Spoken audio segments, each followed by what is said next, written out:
Hey everyone, this is acyuta-bhava from Nightlight Astrology. Happy Friday, everybody. Today we are going to take a little preview of Venus starting to walk into the conjunction with Jupiter and Neptune.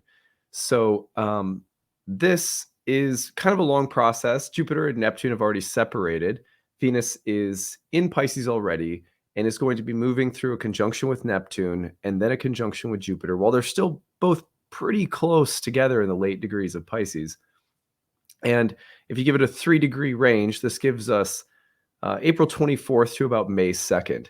So it'll conjoin Neptune, Venus will, on April 27th, and then it'll conjoin Jupiter on April 30th.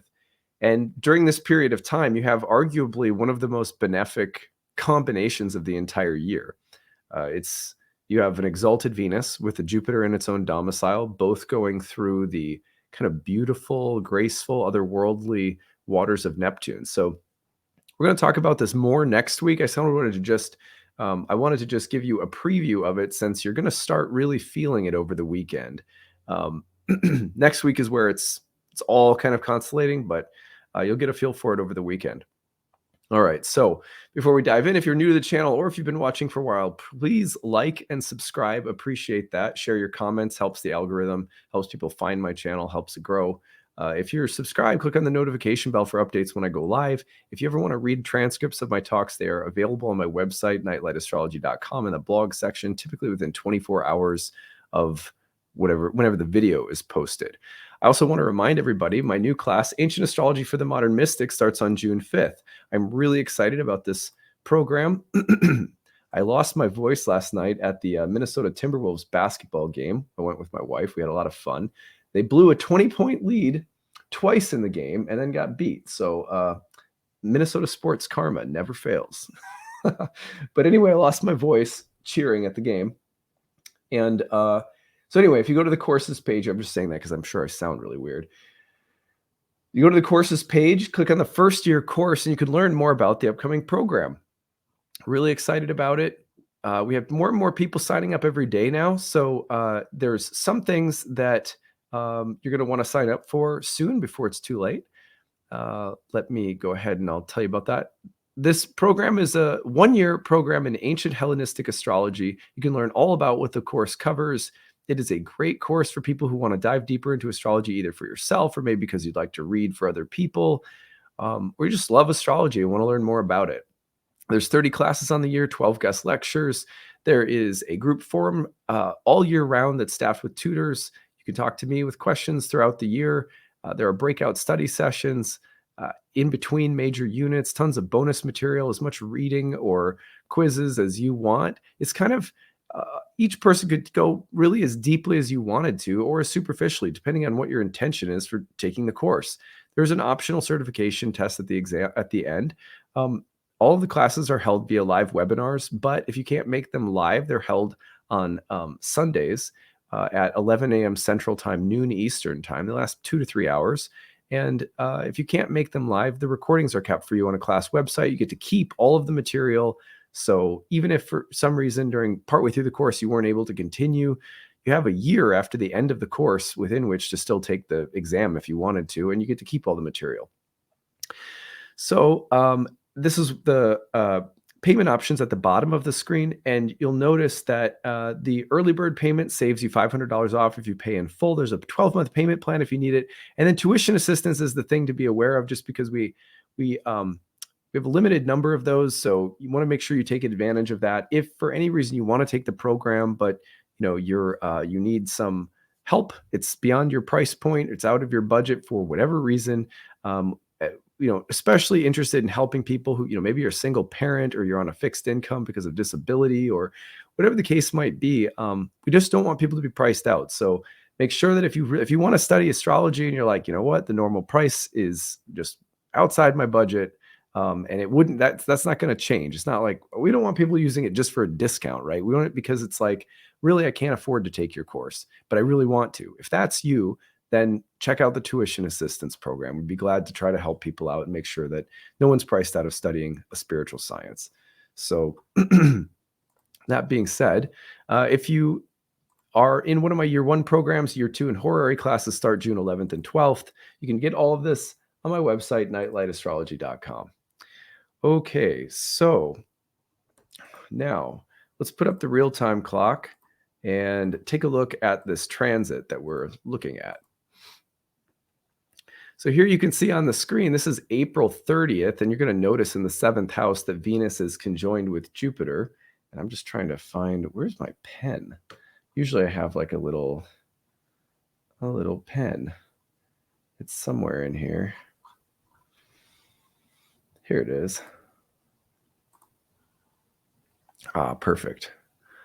All right, so here you can see Venus conjoined with Jupiter. And if we go back a little bit, take this back. Whoops, sorry. I'm all out of sorts with my pen today.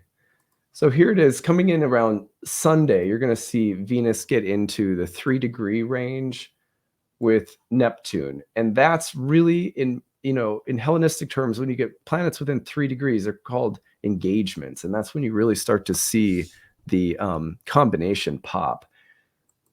Then you're going to see Venus moving through that conjunction with Neptune. And that's going to happen right around April 27th. And then after that, go forward a few more days, you get to April 30th, and it'll conjoin Jupiter. So that little stretch of time is, like I said, arguably the most benefic transit of the entire year. We should take a look at this today and get a feeling for what this is all about. Well, I want to talk about 3 things that Venus will bring to the Jupiter-Neptune conjunction, which is still very much in the air, is just separating. And now Venus, in her own exaltation, is going to go through and bring sort of more blessings into the mix. You could say very broadly, it's just a very fertile, auspicious, fortunate period that good things can easily come through, especially with Venus. Venus was the goddess of good fortune in ancient astrology, which basically meant things sort of like the dice roll is just a little lucky. There's a feeling of things coming together, of harmony, and of whether it's people or circumstances just sort of turning out in the best way possible, especially when things might feel like they're a little difficult. Venus-Jupiter conjunctions tend to show up and grant some boon or blessing or sense of, hey, it's all going to be okay. So it's a really nice combination, and just overall has this feeling of being fertile, growth-oriented, supportive, benefic, helpful, lucky, etc. Now, everybody's in a different season of karma. I see sometimes people in the comment section be like, well, why am I not getting any of this good luck? And it's like, well, you might be in a Saturn year during the midst of a difficult Pluto transit or something like that. It's like not, it's not a foregone conclusion that everyone's just gonna, it's like rain and money, it's like you're not necessarily gonna benefit from a transit that's not connected very intensely to anything in your birth chart, or that your birth chart is very much focused on something else at the moment because of its unique configuration. That being said, typically people will still notice it. You'll still feel it. It may not be as big as Johnny down the street who gets a Porsche, or something like that, but it's like you should be able to notice it. But it'll vary. It's relative. So just saying that in the outset so that people, understand that anytime you're listening to a channel where they're talking about mundane astrology, which means the astrology and how it affects everyone at once, there's going to be great variation in how you receive and experience a transit based on the particulars of your birth chart.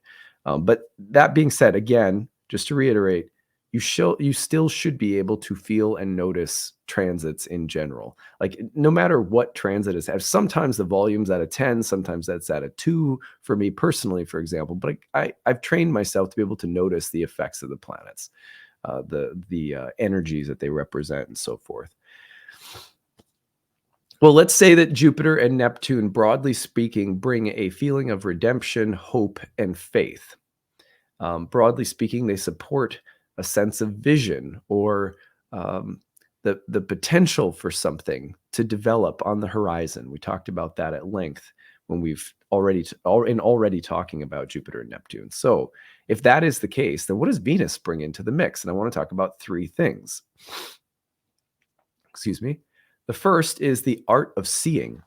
I'm going to read you something. I've been really loving this book called Religious But Not Religious, Living a Symbolic Life by Jason Smith.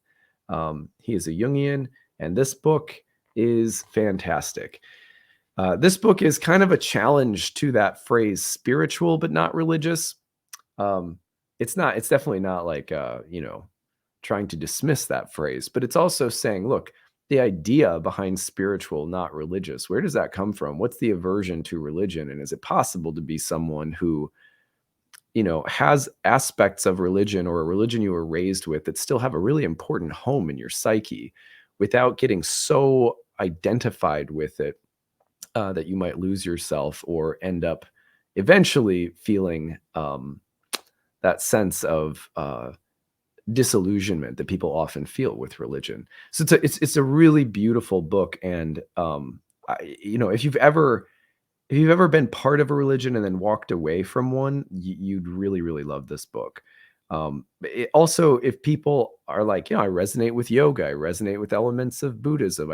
So there's aspects of religious life, different religious traditions that I resonate with, but I tend to call myself spiritual, not religious. You should check this book out. I think you'd really like it. Anyway, The Art of Seeing. I want to read you a section from this book. In this chapter, he's talking at length about the failure of religion, or like disillusionment with religion, and the perception that religion is sort of like a bad thing. So he says this: for Jung, this question was answered in terms of a religion's ability to provide an adequate means for an individual to gain access to the deeper experience for which it is the mediator. Whatever decline religion experienced, Jung believed, was because of its failure to do this very thing. He noted that the institutions of religion in the modern era had become increasingly unable to provide for their adherents an experience of the numinous. They had ceased, in other words, to provide a genuine initiation into religious experience, and instead merely moralized about it. Quote, theologians fail to see that it is not a matter of proving the existence of the light, but of blind people who do not know that their eyes could see. It is high time we realize that it is pointless to praise the light and preach it if nobody can see it. It is much more needful to teach people the art of seeing. It is this failure to teach people the art of seeing, I would suggest, that is primarily reflected in these studies reporting on the decline of religious affiliation.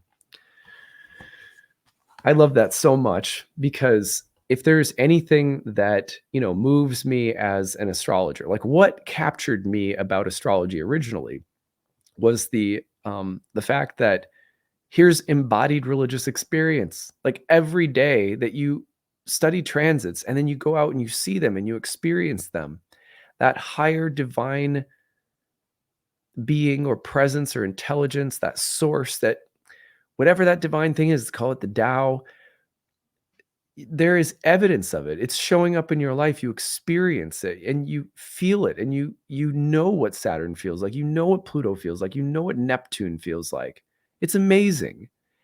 And to me, one of the reasons that so many people are interested in astrology, or they might be averse to religious affiliation, which I totally get, and in many ways I am too, is because exactly what Jung was saying, that there's a preaching about the light, but there's not an emphasis on religious experience itself, on the actual seeing of the light.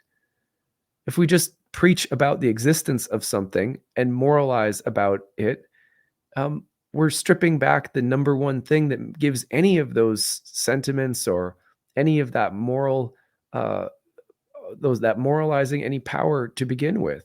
And that's experience, religious experience. What does religious experience mean? Religious experience means the experience of the ineffable, that connection that we have. It's embodied, you feel it. So the art of seeing is what Venus brings to the mix, because Jupiter and Neptune, even though they are so otherworldly, or even though they are so uplifting, are very otherworldly. And there's this experience of knowing something to be true, believing something to be true, placing your faith in something. Venus is such As the goddess, Venus reminds us that for any of this to really compel change, it needs to be embodied. There has to be a feeling that goes with it. So, one of the great things about Venus and Pisces is that she really brings the importance of embodied, imaginative experience, whether it's religious experience, a romantic experience, any area in your life where you feel like you've been inspired lately. Maybe one promise of this Venus transit is that it comes through and says, now let's really feel it. Let's make sure that we're actually seeing and experiencing the changes that we're hoping for, or the places in where we're putting our faith. Let's make sure that there is an embodied sense of confirmation. So I like Venus coming into the mix because it makes it so much more tangible in a sense, and that's what really moves us is when we have experiences. Um, if you see a great piece of art, if you go to a great movie, if you have a great conversation with a friend, if you have a deep encounter with a lover, those are the experiences that confirm your beliefs and somehow make the mission uh, worthwhile. They actualize it. You can't just believe your way to something. You have to have experiences that connect you. Religion, the word means to reconnect. Number two, what else does Venus bring to Jupiter? Excuse me. Jupiter and Neptune. Venus brings collective experience. So let's say, for example, that you're of the spiritual, not religious mindset. And reading this book, I'd say I definitely like fit into that, like that category. Okay, so let's say that you are in this, you identify as spiritual but not religious. Probably that means that you're someone whose religious path has been very personally and privately defined. It's been gathered together through a lot of diverse experiences, and it's your own, right? And that's the beauty. I think that's the beauty of that phrase. I think a lot of people, when they say I'm spiritual, not religious, what do they mean by that? Remember, we're talking about this kind of stuff because Jupiter and Neptune have a lot to do with our faith and our beliefs, and how they're shaping our lives right now and how they're changing or what's opening up because of them. So spiritual, not religious, has this emphasis on individuality. I'm doing my own thing. I've found my own path. It's between me and God. It's between me and the universe, that kind of thing. The problem is that we don't exist in a vacuum. One thing that religious life gives us in terms of religious traditions from all over the planet, and I'm not talking it doesn't necessarily have to be one of the big ones, where, for example, um, how much easier is it to practice yoga? But you have your own practice in your home, and you read certain books, and you have your own way of being spiritual, and it's yours. And it's so important to have that. But how nice is it to go to a studio and practice with other people, breathe with other people? So Venus tends to be more collective in nature and relational in nature. Venus in Pisces brings to Jupiter and Neptune the feeling that, look, you can't do this alone. In order for your faith to be made real, in order for it to become embodied, you also need relationships. You need other people. You need, a community. That doesn't necessarily mean joining a formal religion, but it means that there needs to be a social dimension to the development or cultivation of your spirituality. You can't just do it in a vacuum. And what's one of the things I've been loving about this book I'm telling you guys about, Religious but Not Religious, is that there's so much of the book that's saying, like, in being spiritual, not religious, let's make sure that we don't live in like, there's a lot of our lives that live in avatar boxes. It's all customized, it's all highly personal, but in some ways we're alienating ourselves by not having a collective dimension of how we evolve and how we grow. It's one of the reasons that I've been, throughout the past couple of years, COVID and all the restrictions and so forth, I've been really like missing my faith community. Last week I was able to get together and do kirtan with my, Bhakti faith community here in the Twin Cities for the first time in 2 years. And so as soon as I did, it felt like I was drinking from a fire hydrant. You know what I mean? It was just Oh my God, it's just so nice to have. There should be a personal, private dimension and sort of a collective social dimension to the way in which we evolve and grow spiritually.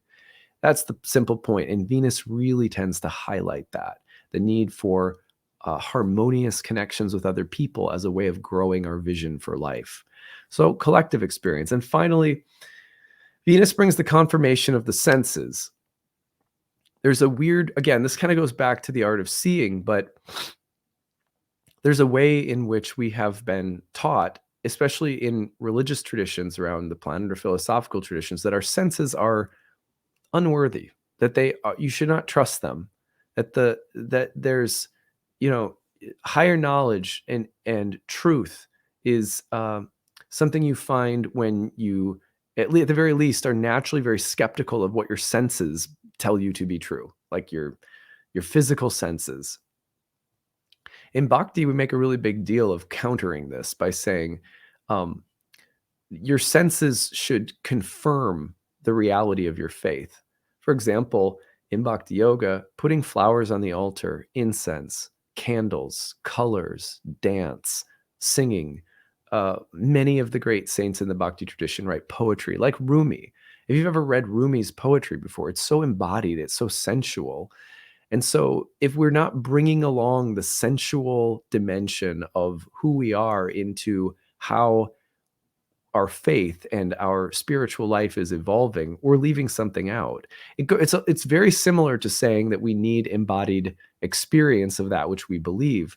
But this goes a step further. We're not talking about mystical out of body experiences or religious experiences that are ecstatic. We're also talking about bringing the everyday world into what we do. For example, one of the things that is such a simple thing my wife does with the girls is they'll be out walking, taking the dogs for a walk or something, and they'll pick flowers to bring back to our altar.